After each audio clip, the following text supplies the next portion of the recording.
en annonçant la parole de Dieu. Alors, c'est un culte familial. L'église n'est pas remplie, mais il y a quand même des enfants. Seulement, ils ne sont pas là. Moi, je ne les vois pas. Alors, je vais leur demander de venir devant. Ah, ils sont tous collés à un écran, je crois. Et ça, c'est le malheur des enfants.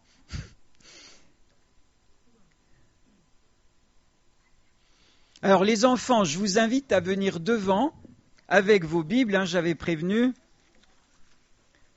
Parce que je vais vous faire travailler. Alors, j'aurais peut-être dû envoyer les versets par voie électronique.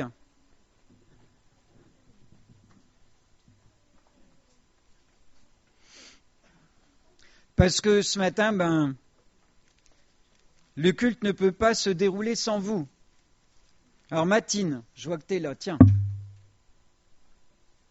Tu dois savoir ce que ça veut dire. Il va falloir que tu cherches dans une Bible. Il y en a là, il y en a assez. Sinon, vous la partagez. Alors, vous êtes combien? 1, 2, 3, 4, 5, 6, 7. 1, 2, 3, 4, 5, 6, 7. Bon, il y en a 2 qui auront un bonus.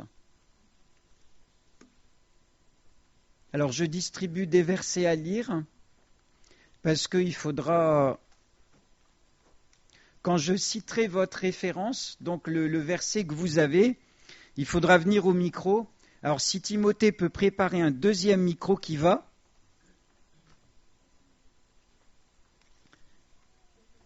pour que ça puisse être à la hauteur des enfants, qu'on ne change pas sans arrêt. Merci pour ton assistance, Christina. Voilà, donc là, c'est du bonus. Il y en a qui en auront 2.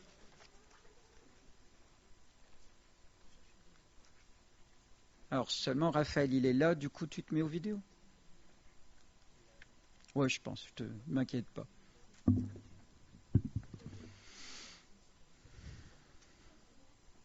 Alors ils sont en train de chercher et tout.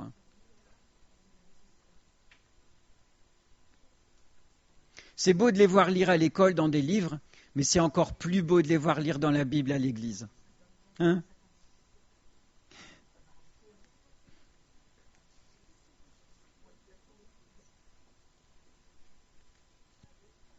Ah, vas-y, tu peux mettre la première diapo qui va introduire le sujet.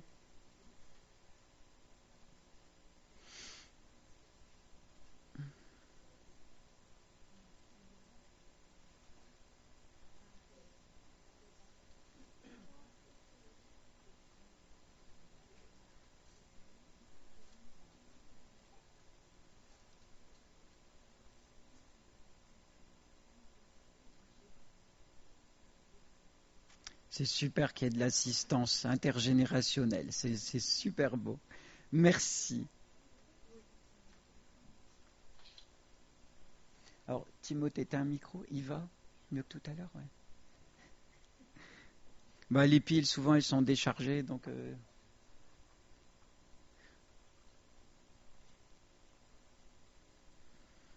Ça va aller, Daniel? J'en suis sûr que ça va aller. Voilà, alors, je vais commencer, vous l'avez lu déjà, vous avez eu assez de temps pour le lire. Voilà, ça va être le sujet de ce matin, parce que c'est un culte familial, donc on est tous ensemble, les adultes et les enfants, et donc on va parler des enfants et des adultes. Et Jésus, justement, un jour, il était avec ses disciples, et puis il y a des enfants qui voulaient venir voir Jésus. Vous connaissez l'histoire. Et puis les disciples, du haut de leur hauteur, ils se sont dit, mais machin, ces bouts là qui vont casser les pieds à Jésus, mais ils vont nous déranger. Et écartez-vous les enfants. C'est pas pour vous Jésus. Est-ce que vous êtes d'accord les enfants? Ben non, heureusement. Et Jésus, dans Marc 10, 13, il y a quelqu'un qui peut le lire? Alors comme j'ai distribué comme ça, je ne sais pas qui l'a, mais il y a quelqu'un qui l'a. Alors vas-y Matine. Alors Timothée, tu vas aller lui donner le micro? Oui. Il faut qu'ils, ou soit ils avancent, mais ils vont bouger sans arrêt, ou alors ils sont assis. Ouais, ça va les faire bouger. D'accord. Alors vas-y, Mathilde, je vais te tenir le micro. Vas-y. Des gens lui amenèrent des petits enfants pour qu'il les touche, mais les disciples leur firent des reproches. Jésus en le voyant, fut indigné et leur dit: Laissez venir à moi les petits enfants et ne les empêchez pas, car le royaume de Dieu est pour leur pareil. Merci. C'est super, Mathilde. Bravo. Parce que c'est pas sa langue maternelle, hein, et ça fait pas longtemps qu'il apprend à lire. Bravo, Mathilde. Je vais le couper. Voilà. Voilà le contexte de l'histoire. Donc il y en a qui ont voulu amener des enfants à Jésus et les disciples, ils ont fait barrage. Et quelle a été la réaction de Jésus ? Dans Marc 10, dans ma traduction, c'est Jésus indigné.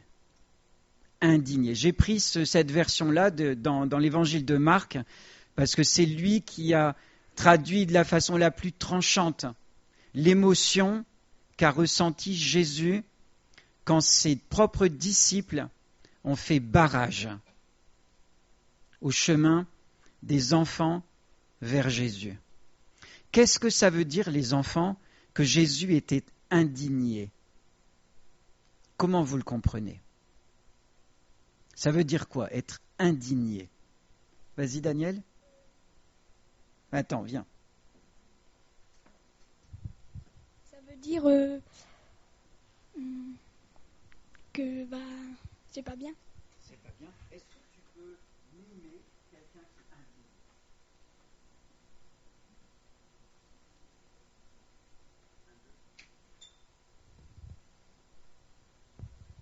Un, deux. Ah, ça marche. Tu peux dire. Où est-ce qu'il y a peut-être quelqu'un qui peut l'aider, hein, qui peut mimer quelqu'un qui est indigné ? Alors si chez les enfants ça ne marche pas, il y a les ados, il y a les jeunes. Vous êtes concernés aussi. Hein. Est-ce que quelqu'un peut venir mimer, se mettre un peu dans la peau de Jésus et mimer son indignation ce jour-là ? Vous n'êtes pas très courageux. Hein ? Je vais quand même pas être obligé de le faire. Qu'est-ce que ça veut dire indigné ? Il faut quand même que les enfants arrivent à mettre une image sur ce texte. Tu veux ? C'est choqué, oui. Et qu'est-ce qu'il a dit, Jésus ? Ah, vas-y. Ben oui. Qu'est-ce qui est marqué ? Laissez venir à moi les petits enfants. Est-ce qu'il y a quelqu'un qui peut le dire sur le ton de l'indignation qu'a ressenti Jésus ? Tu veux essayer ? Non. Daniel, tu veux essayer ? Est-ce que vous l'imaginez dans votre tête, mais que vous n'avez le droit de ne pas oser le faire ? Vous avez le droit. Alors, qui l'imagine mais n'ose pas ? Je vous assure, je ne vais pas vous dire tu y vas quand même. Je vous le promets. Est-ce qu'il y a... Tu l'imagines, Raphaël ? Tu ne veux pas y aller ? Ok, je comprends, hein, c'est normal. Alors, je vais m'adresser à la tranche d'âge supérieure. Est-ce que chez les jeunes ou les ados, il y a quelqu'un qui serait prêt à prendre le micro et à jouer juste cette réponse de Jésus ? Avec indignation. Vous avez le droit d'ajouter un peu d'autres mots d'aujourd'hui, hein, pour bien traduire la chose. Ouais, c'est ce que je dirais. Bon alors, qui? Ah, il y a Micheline. Alors elle ne fait pas partie des jeunes, mais bon, on monte dans ce cas-là. Hein. Allez, vas-y Micheline. Alors, tu te mets là devant. Vas-y Micheline. Oh, laissez venir à moi les petits-enfants. Ne les en empêchez pas, car le royaume de Dieu est pour ceux qui leur ressemblent. Oh, que ferais-je de ces disciples? Oh là là, combien de temps serai-je avec vous? Encore. Merci Micheline. On peut l'applaudir, hein. Bravo Micheline. Elle a osé. Ben oui. Merci Micheline. Jésus, il a été indigné. Parce qu'en fait, ses disciples, est-ce que vous avez l'impression qu'ils avaient compris quelque chose? Ils avaient peut-être compris des choses, mais ils n'avaient pas tout compris. C'est sûr. Et Jésus a été indigné. Parce qu'il leur a appris que s'ils ne reçoivent pas le royaume de Dieu comme un enfant, eh bien, ils n'entreront pas dans le royaume des cieux. Vous vous rendez compte, c'est pas rien ce qu'il a dit. Si on ne reçoit pas le royaume des cieux comme un enfant, on n'y entrera pas. Il n'a pas dit ça pour rire et pour faire plaisir aux enfants, hein. C'est réel. Donc si on ne répond pas à ce critère, c'est pas pour nous. Ça vous choque? On va avancer. De toute façon, on va être choqués ce matin. Hein. On va apprendre des choses. Hein. C'est sûr. Alors, cette première petite scène nous invite à nous poser deux questions.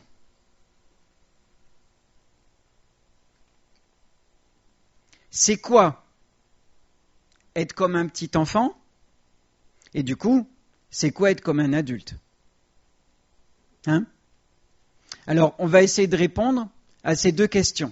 Alors, on ne va pas faire de la psychologie, parce que c'est un culte familial et de toute façon, je ne saurais pas.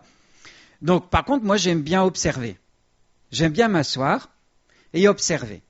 Et au lieu d'aller me poster dans Hasbrook, je me suis posté devant ma Bible et j'ai cherché une histoire qui met en jeu enfants et adultes, et puis Dieu, pour voir les réactions des uns et des autres, les observer, et puis on va en tirer un enseignement ensemble.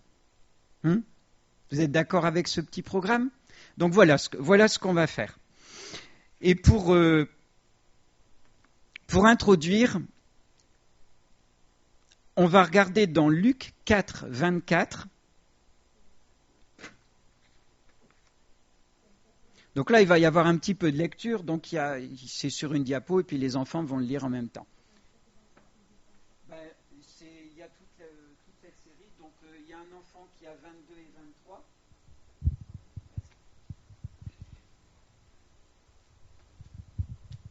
Et tout lui rendait témoignage.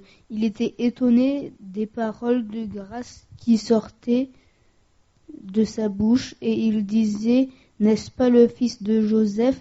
Jésus leur dit: Sans doute vous m'appliquerez ce proverbe: Médecin, guéris-toi toi-même.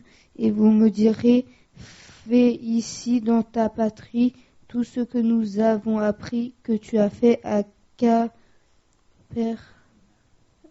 Capernaum. Donc il y a quelqu'un d'autre qui a 24 à 26. Mais, ajouta-t-il, je vous le dis en vérité, aucun prophète n'est bien reçu dans sa patrie. Je vous le dis en vérité, il y avait plusieurs veuves en Israël, du temps d'Élie, lorsque le ciel fut fermé 3 ans et 6 mois, et qu'il y eut une grande famine sur toute la terre. Et cependant, Élie ne fut pas envoyé vers aucune d'elles, si ce n'est vers une femme veuve à Sarepta, dans le pays de Sidon. Je crois que tu as mangé un verset de quelqu'un. Vas-y, du coup, tu vas lire le 27. Il a aussi plusieurs lépreux. Israël du temps d'Élisée, le prophète, et cependant aucun d'eux ne fut purifié, si ce n'est Naaman, le Syrien. Merci. Ah, ils lisent bien, ça fait plaisir de les entendre lire la Bible, hein, non ?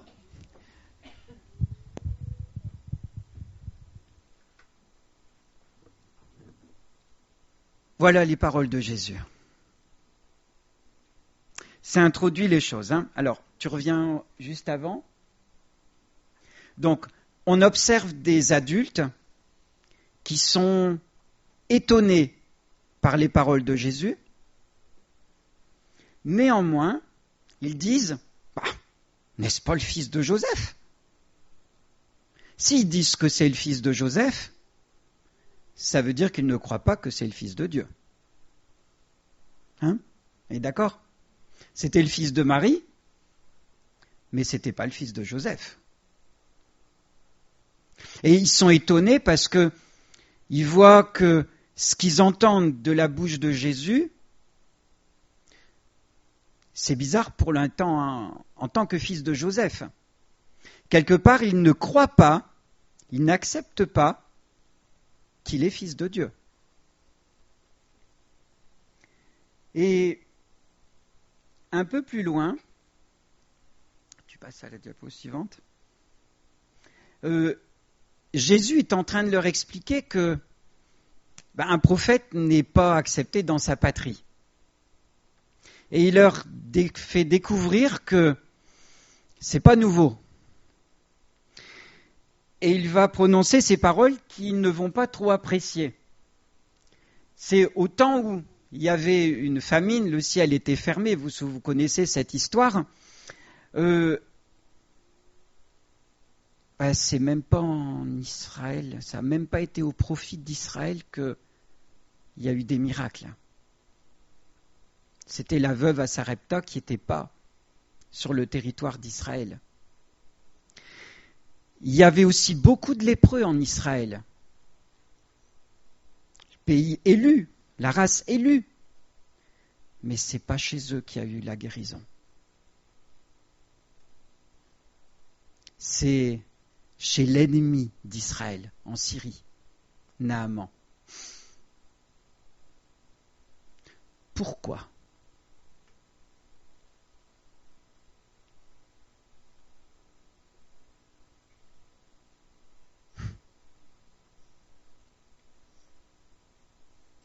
Le terrain était meilleur ailleurs. Pas chez les adultes d'Israël.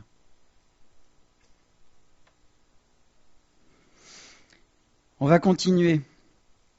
D'ailleurs, Jésus nous parle de Naaman, le Syrien. Est-ce que vous connaissez l'histoire de Naaman, les enfants ? Oui ? On va regarder. Je compte sur toi, Michael. Voilà. Donc tu cliques sur Histoire de Naaman. Donc il y a la vidéo qui va sortir. Et il faut t'arranger pour la mettre sur cet écran-là parce qu'elle risque d'apparaître sur l'autre. Si le lien il fonctionne. Il faut peut-être appuyer sur Shift et cliquer en même temps.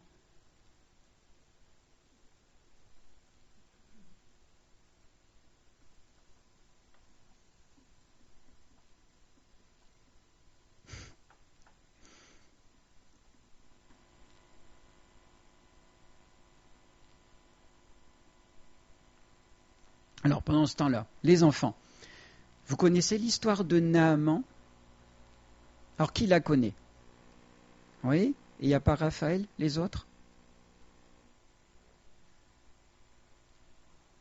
Naaman, qui avait la lèpre. Ça vous dit quelque chose ? Ah, c'est bon. Merci, Michael. Bon, ça ne fait rien si vous ne la connaissez pas. Vous allez l'entendre là. Donc, il faudrait qu'il y ait... Bon, je vais éteindre les lumières.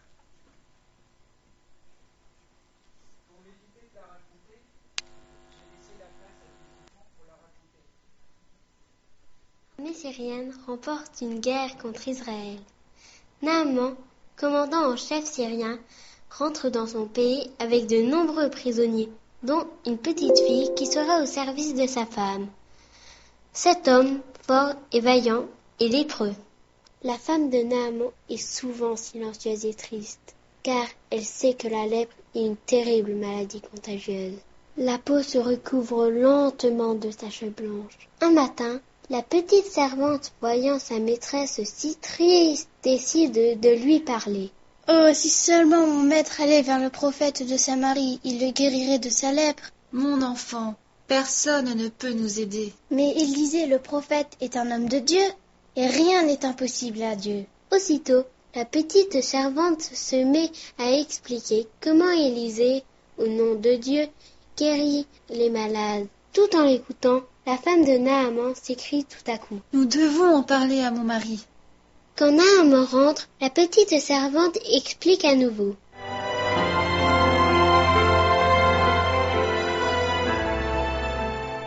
Pourquoi n'irais-tu pas trouver le roi pour savoir ce qu'il en pense ? Je vais demander l'avis du roi. Un serviteur introduit Naaman auprès du roi de Syrie. Le général Naaman.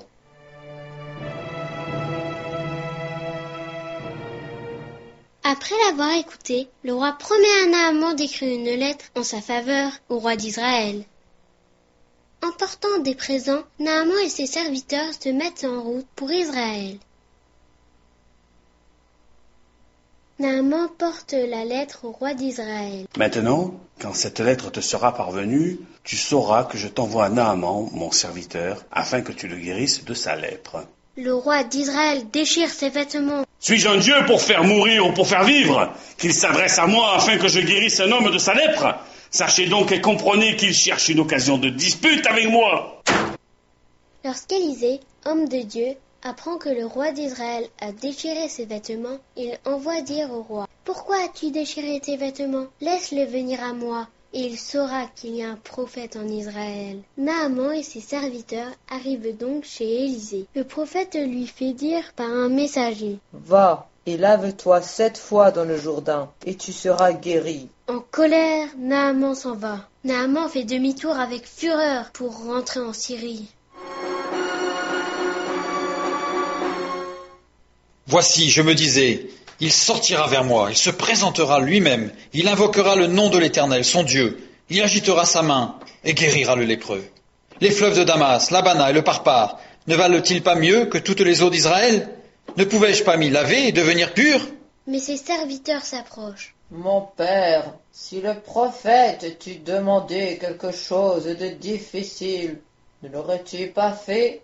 Combien plus vas-tu faire ce qu'il t'a dit? Lave-toi et tu seras pur. » Le général change d'avis et se dirige vers le Jourdain. Arrivé près des berges, sous le regard de ses serviteurs, Naaman enlève son riche manteau et plonge dans le Jourdain 1 fois, 2 fois, 3 fois, 4 fois, 5 fois, 6 fois, 7 fois. Dieu a guéri Naaman.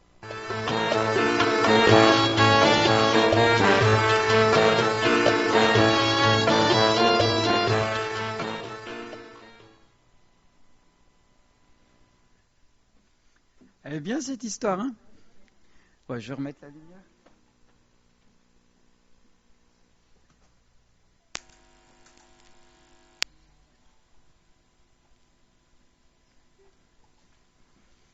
Bon, voilà une histoire qui met en jeu un enfant, Dieu et des adultes. Alors maintenant, on va s'asseoir et puis on va les observer. On est d'accord?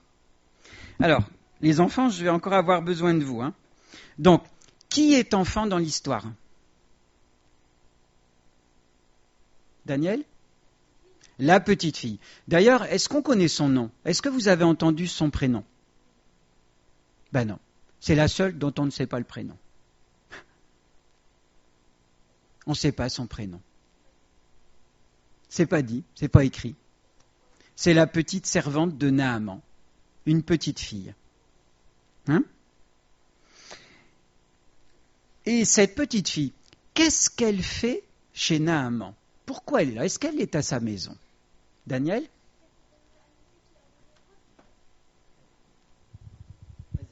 C'est pour dire à la reine qu'il y a un lépreux.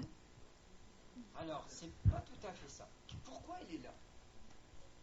Est-ce qu'elle est dans sa maison? Non. Non. Ah, c'est pour consoler la reine. Non, je ne demande pas tout à fait ce qu'elle va faire. Mais pourquoi elle se trouve dans cette maison? Qu'est-ce qui est arrivé pour qu'elle se trouve là? C'est pour expliquer Dieu. C'est vrai qu'elle va faire connaître Dieu. Mais est-ce qu'elle était dans sa maison? Non. Non. Pourquoi elle n'était pas dans sa maison? Parce qu'il y avait eu une guerre et du coup, Naaman, il l'avait rapportée comme prisonnière. Voilà. Donc elle était en fait prisonnière. Elle n'était pas dans sa maison, elle était en prison. Et oui. Bon, pas une prison avec des barreaux, mais n'empêche qu'elle était séquestrée chez Naaman. Elle ne pouvait plus rentrer chez elle, vous vous rendez compte? Elle ne pouvait plus retourner à sa maison. Elle était prisonnière chez l'ennemi. C'est bien ça? Ben non, hein. Mais quand elle a appris que Naaman avait la lèpre, quelle a été sa réaction? Daniel?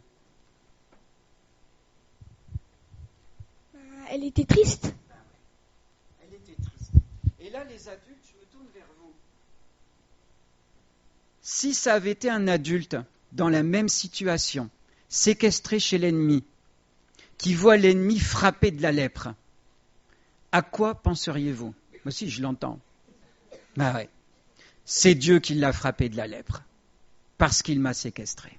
Vous croyez pas? Je suis sûr qu'on aurait pensé ça. Et le Seigneur, il va l'amener à la repentance. Il va devoir s'humilier devant Dieu pour peut-être trouver le chemin de la guérison. Vous croyez pas? Un enfant ne fait pas ça.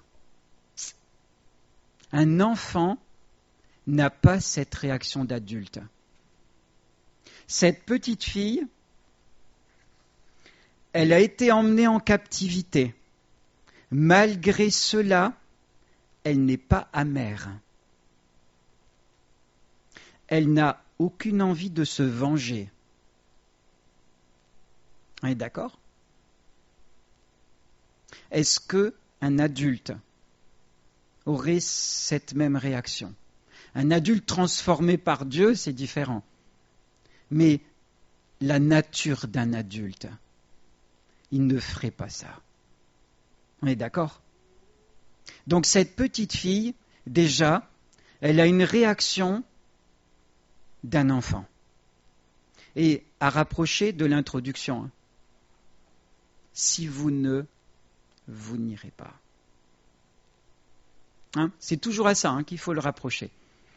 C'est le but. Donc ça, ce sont déjà des caractéristiques de la petite servante qu'on lit peut-être comme ça et puis qu'on ne fait pas attention, mais si on réfléchit un peu plus loin, ben oui, un adulte à sa place, il n'aurait pas répandu ce parfum de l'amour de Dieu. D'ailleurs, j'ai envie de le rapprocher de d'autres paroles de Jésus. Aimez vos ennemis. Bénissez ceux qui vous maudissent. Ça, c'est une réaction d'enfant.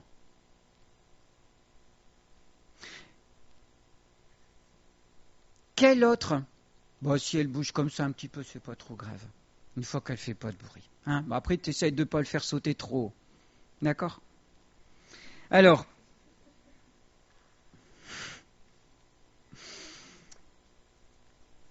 donc cette petite servante, elle ose quand même un sacré défi.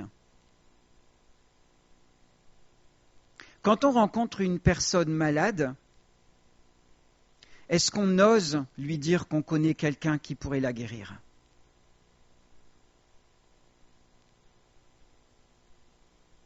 Si c'était vous ou moi, à la place de la petite servante, parce qu'on ne sait pas son prénom, on aurait peut-être dit, si on s'était quand même décidé à lui proposer une solution, tu sais, je connais un prophète et faudrait le consulter, puis peut-être. Je crois qu'il y aurait un peut-être, non? Vous ne croyez pas? Je suis sûr qu'il y aurait un peut-être. Vous avez entendu, hein, cette vidéo, elle retranscrit exactement les paroles de la Bible. Et c'est pour ça que je l'ai choisie. La petite servante, elle fait, j'ai envie de dire sa pub, mais elle est sûre que Dieu peut quelque chose pour Naaman. Elle n'a pas émis un seul doute sur cette issue. Aucun doute. Oh, si Naaman pouvait aller voir en Samarie le prophète Élisée, il serait guéri de sa lèpre. Vous entendez cette foi d'enfant, sans hésitation. Elle est sûre que Dieu est la solution au problème de Naaman. Elle croit de tout son cœur. Alors l'histoire continue. Donc Naaman va voir son chef, le roi de Syrie. Le roi de Syrie, il est d'accord pour l'envoyer voir en territoire ennemi, territoire d'Israël. Alors il rédige une lettre.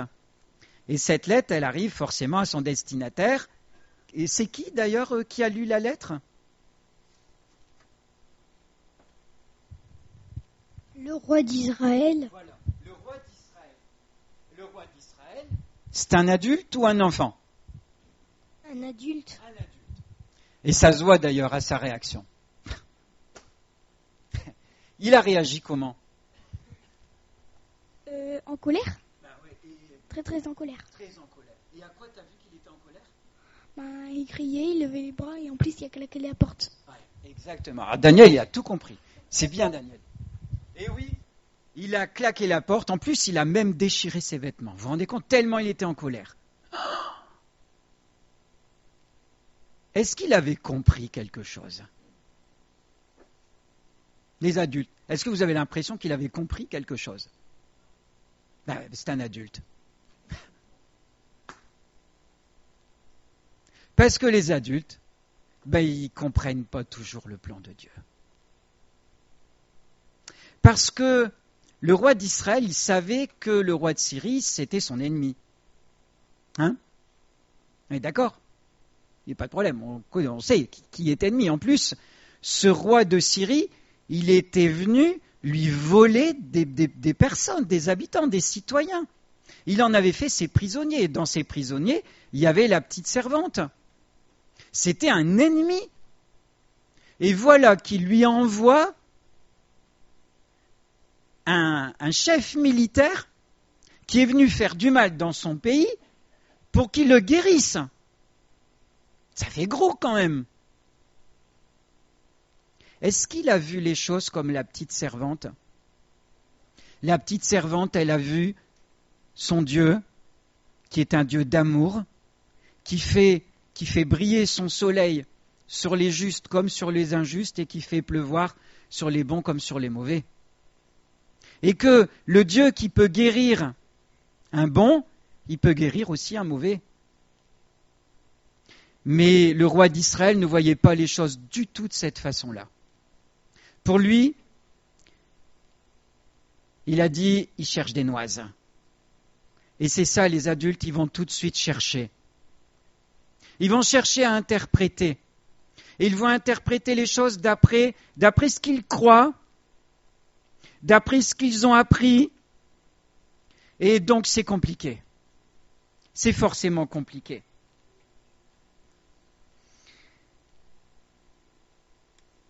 Tu peux mettre la diapo suivante ? Ah zut, il n'y a pas les cadres. J'avais mis des cadres, mais ils n'apparaissent pas. Bon, j'avais mis des cadres pour que ça ressorte mieux. Mais voilà, on a les attitudes des uns et des autres. Donc la petite servante, elle croit, tout simplement. On est d'accord ? Elle croit que Naaman, il peut être guéri. Le roi d'Israël, il comprend rien. Il ne comprend rien au plan de Dieu. Naaman, on est d'accord, au début, comment il a réagi, Naaman ?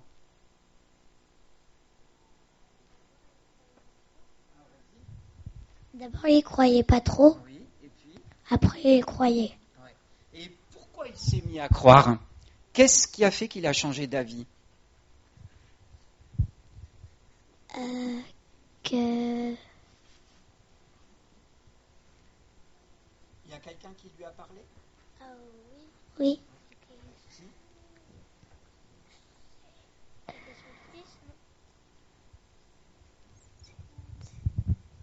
Un des serviteurs. Ouais, ses serviteurs.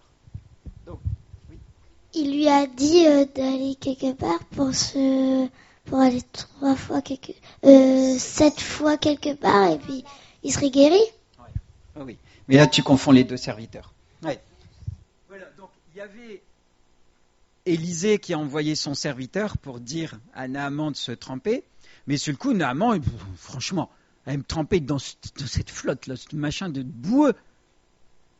Alors qu'il y a des super fleuves en Syrie, il y a bien mieux. Il était en colère. Et à quel moment il a changé d'avis? Tu l'as dit? Non, avant, quand ses serviteurs.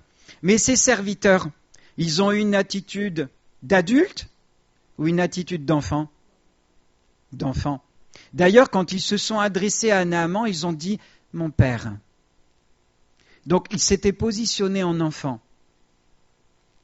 Et grâce à ces enfants, entre guillemets, à ces serviteurs à l'attitude d'enfant, Naaman a pu être guéri.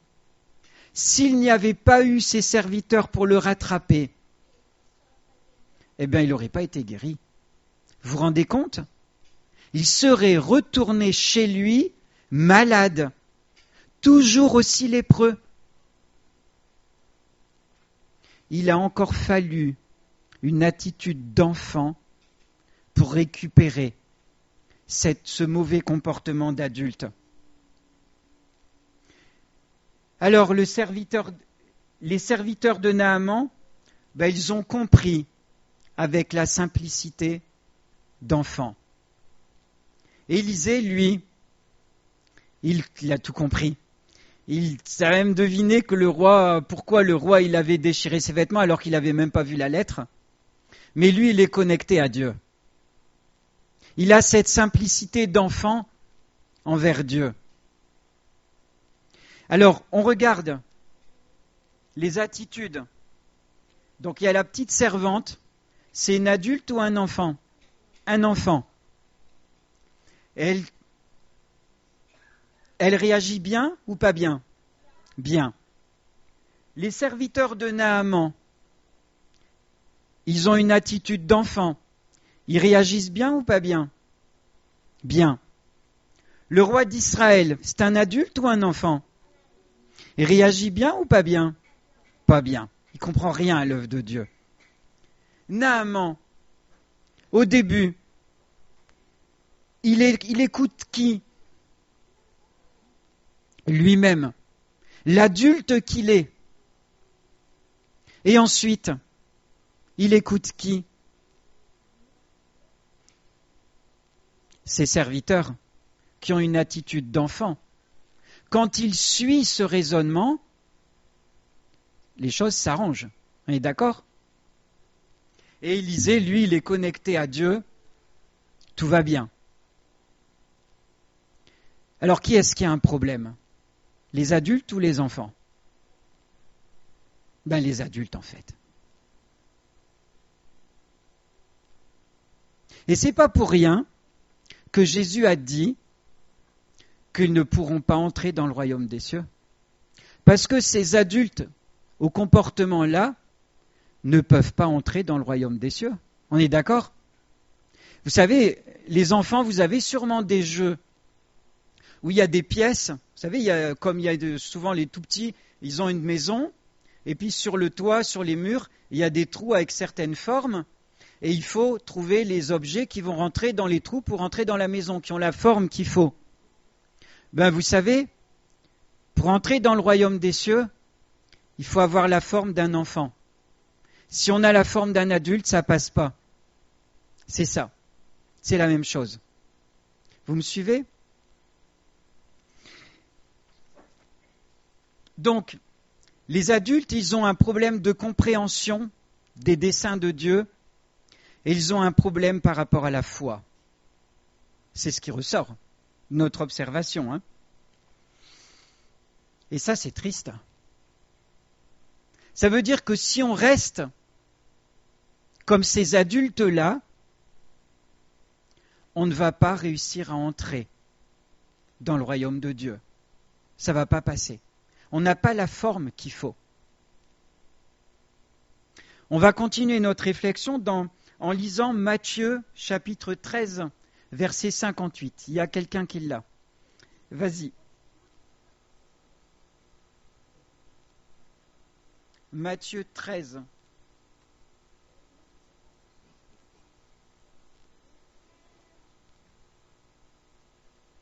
Ouais, 54, c'est dernier. Oui, bon, bah, tu vas lire. Vas-y.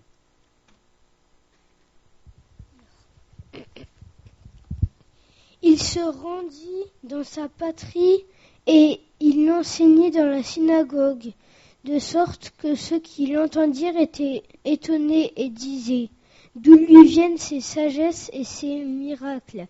N'est-il pas le fils du charpentier? N'est-ce pas Marie qui est sa mère? Jacques, Joseph, Simon et Jude ne sont-ils pas ses frères? Il y a quelqu'un qui a 56.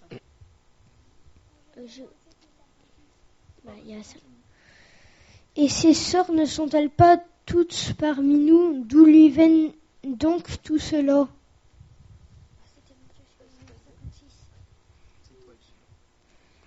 Et cela les empêche de croire en Jésus. Jésus leur dit: un prophète est respecté par tous sauf dans la ville et dans sa maison. À Nazareth, Jésus ne peut pas faire beau. À ce moment-là, Hérode ne peut pas faire beaucoup. C'est où ça? Ne peut pas faire beaucoup. Ne peut pas faire beaucoup de miracles parce que les gens ne croient pas. Merci. Merci Daniel. Vous avez vu, encore une fois, les adultes du milieu où Jésus est issu ne croient pas en lui, ne croient pas qu'il est le Fils de Dieu, et à cause de ça, Jésus n'a pas pu faire beaucoup de miracles.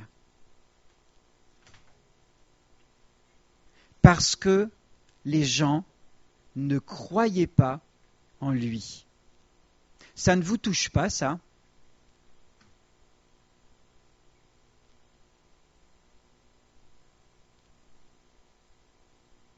Les miracles, le simple fait qu'il y ait des miracles dépend de la foi des personnes. C'est ce qui va faire que Jésus va pouvoir opérer ou pas. C'est ce qui est marqué, hein. Or, l'adulte, il est souvent avec ses peut-être, avec ses doutes, avec ces représentations qui font qu'il ne comprend pas le plan de Dieu. Vous avez vu le roi d'Israël? Pourtant, c'était quand même le roi d'Israël. Il n'a rien compris. Et là, Jésus a lui-même dit que si on ne croit pas, combien de fois Jésus n'a-t-il pas dit qu'il te soit fait selon ta foi? Et si on n'a pas la foi d'un enfant, il ne va rien se passer. Jésus n'a pas fait beaucoup de miracles parce que les gens ne croyaient pas en lui. Il faut croire comme un enfant.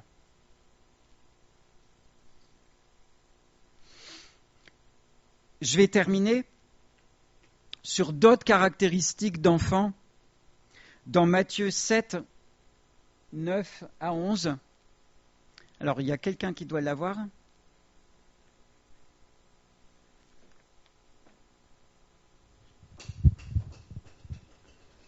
Lequel de vous donnera une pierre à son fils s'il demande du pain, ou s'il demande un poisson, lui donnera-t-il un serpent?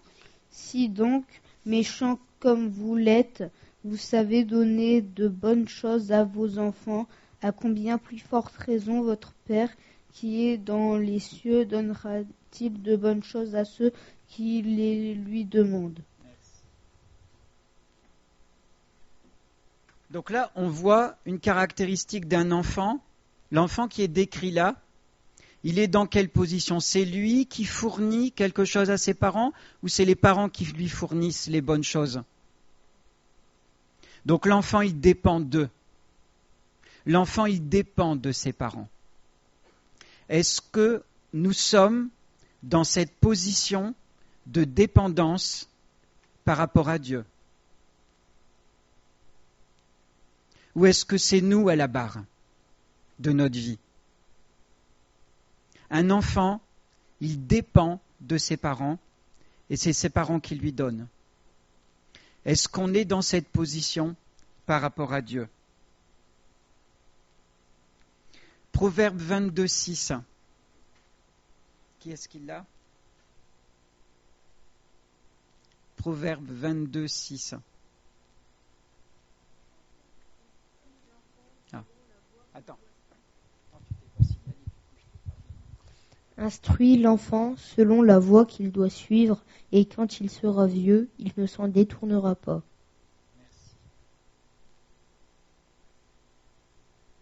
Ça veut dire que l'enfant, il écoute l'instruction de ses parents.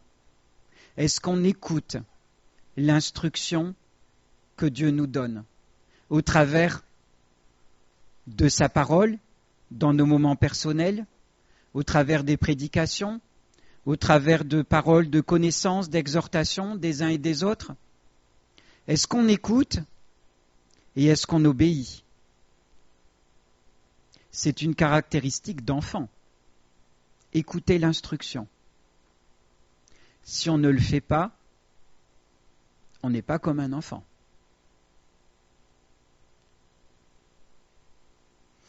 Donc un enfant, il est toujours prêt à apprendre de son Père. Et nous devons être toujours prêts à apprendre de notre Père céleste. Dans Luc 10, 14, on l'a lu tout à l'heure, qu'est-ce qu'il a dit Jésus? Laissez venir à moi les petits enfants. Ça veut dire que les enfants ne doivent pas avoir de frein, ne doivent pas avoir d'entrave. Oui? Et là, je ne vais pas répéter ce que Pascal a prêché dimanche dernier par rapport à la liberté. Il l'a bien détaillé. On ne doit avoir aucune entrave qui nous empêche d'aller à Dieu. Et Pascal en a bien parlé la semaine dernière. Je ne vais pas le remettre, mais ouvrez une parenthèse dans votre mémoire. Nous devons être complètement libres d'aller vers notre Père. Parce qu'un enfant, il faut qu'il puisse aller vers ses parents. Il en a besoin. Et nous sommes enfants de Dieu. Il faut que rien ne nous retienne pour aller à lui. Donc rien dans notre vie ne doit être un frein, ne doit nous empêcher d'entrer dans la présence de Dieu.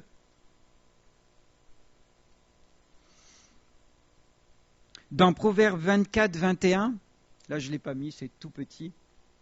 Mon fils, crains l'Éternel. C'est l'attitude d'un enfant. Il craint ses parents. Il a de la crainte pour ses parents. Est-ce qu'on craint Dieu? Vous voyez, on a parcouru beaucoup de caractéristiques d'enfants. Et on doit ressembler à tout ça. On doit avoir toutes ces caractéristiques pour pouvoir entrer dans le royaume de Dieu. Alors, ce n'est pas des choses des fruits qu'on doit faire pousser de nous-mêmes parce qu'on n'y arrivera pas. Mais l'Esprit Saint en nous doit nous amener à ressembler à ce modèle, sans lequel on ne pourra pas entrer dans le royaume des cieux. On va retenir tout ça? Les enfants, vous avez retenu? Il y en avait pour vous, il y en avait pour les adultes. Il faut qu'on retienne que Jésus, il veut vraiment qu'on ressemble à ces enfants-là. On va le retenir. Alors maintenant, on va courber nos fronts et on va demander au Seigneur de venir mettre en nous cette essence d'enfant, cette nature d'enfant, pour pouvoir nous approcher de lui. Seigneur, merci pour ta parole. Merci parce que tu es vivant, Seigneur, et tu parles à nos cœurs. Et tu attends de nous une énorme simplicité. De toute façon, tu ne t'es pas révélé aux sages et aux intelligents, tu t'es révélé aux pauvres et aux pauvres en esprit, parce que les autres ne pouvaient pas te recevoir. Et Seigneur, fais de nous ces enfants qu'on a vus ce matin. Fais de nous ces personnes simples qui acceptent ta parole avec simplicité de cœur et qui t'obéissent et qui croient. Seigneur, fais ton œuvre en nous. Amen.